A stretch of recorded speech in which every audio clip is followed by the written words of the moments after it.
Focus on practical goals. This training is not a feel-good training, okay?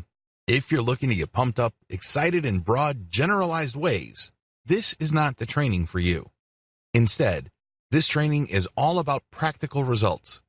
This training is intended to help you become a more effective human being. We define effectiveness in a very limited way here. Again, this can be controversial because a lot of people would have very expansive and broad definitions of effectiveness that operate on different levels. There's nothing wrong with that, and in many cases, this is highly commendable. However, as far as this training is concerned, we're going to focus on practicalities. Are you still with me? Good. It's easy to confuse our ultimate goals with our practical goals. Our ultimate goals, of course, are specific big outcomes and objectives that we would like for ourselves. We would like to live a well-lived life. Let me put it this way. If you knew that you were going to be put in a box tomorrow, what kind of life would you have desired for yourself? In that instance, knowing that you're going to die, you are forced to look back at your life and judge what you have accomplished and be clear about what you wish you had accomplished. That's how we know what our ultimate goals are. There is also another set of goals. These are practical goals. Too many people confuse the two. This is a mistake that leads to confusion, wasted energy, and wasted focus. If you want to be more effective, and if you want to tap the power of motivation to push you to live a more effective and purposeful life, focus on the big things.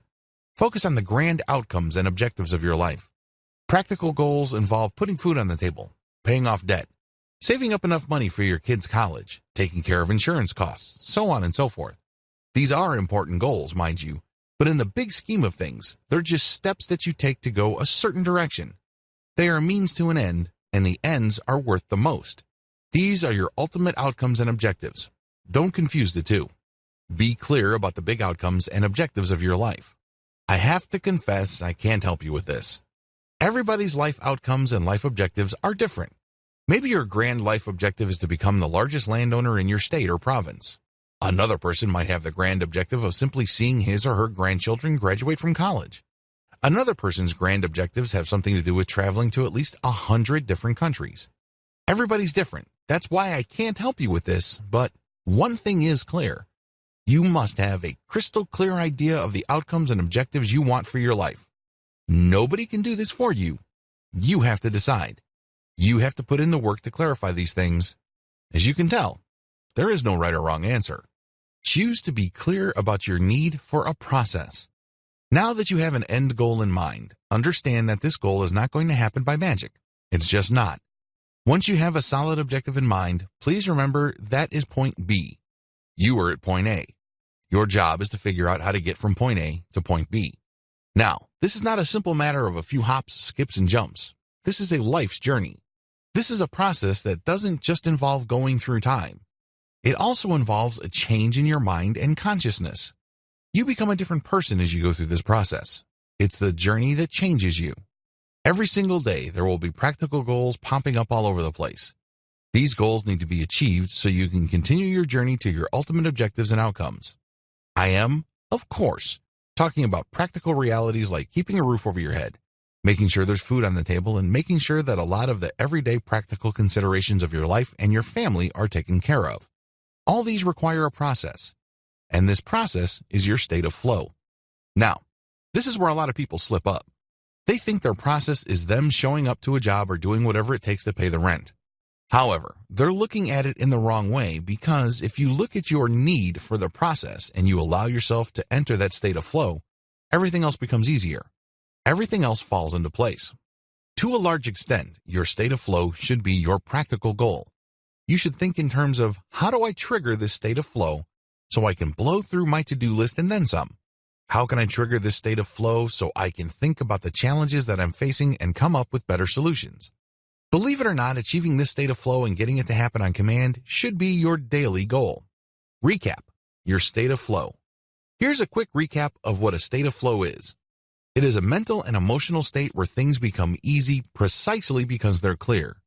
It seems that whenever you make an action, it produces a result.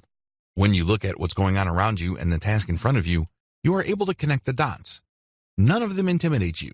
None of them have made you feel that it's not worth your time. None of them make you feel burdened and heavy. Instead, you can see how things connect and you're excited about it. Everything is clear, everything is predictable. You notice that when you take an action, it leads to something, and you can see the consequences of the decisions you make when you are in this state of mind. This enables you to become bold. You're no longer feeling like you're this piece of plastic floating out there in the middle of a tropical storm in the ocean of life, being pushed from one end of the ocean to the other end, with absolutely no control nor a sense of ownership about what's going on. This is the precise opposite. It's like you enter into a cube and everything is well-defined, predictable, quantifiable, despite the fact that everything is moving quickly. This gives you courage, boldness, and resolution. Everything just clicks, and everything just works. This is your state of flow. Now, please understand that states of flow vary from person to person. Other people can sustain it for a very long time until they totally obliterate their to-do list. Other people stay in it a fairly short period. That's perfectly okay. What's important is that you enter it, get things done, and eventually call it into being on command. If I haven't said it enough times, let me say it again. Achieving a state of flow should be your practical goal. This is the secret. This is what leads to not only knocking out other practical goals, but also leading you in a big way to your life's big objectives. The best part about your personal state of flow is that it helps you take care of the now. Believe it or not, the now is the foundation of the future. The future is not going to happen until you lift a finger to do things now.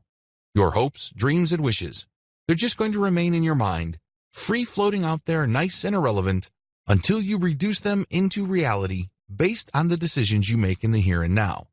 Focusing on that state of flow enables you to do that.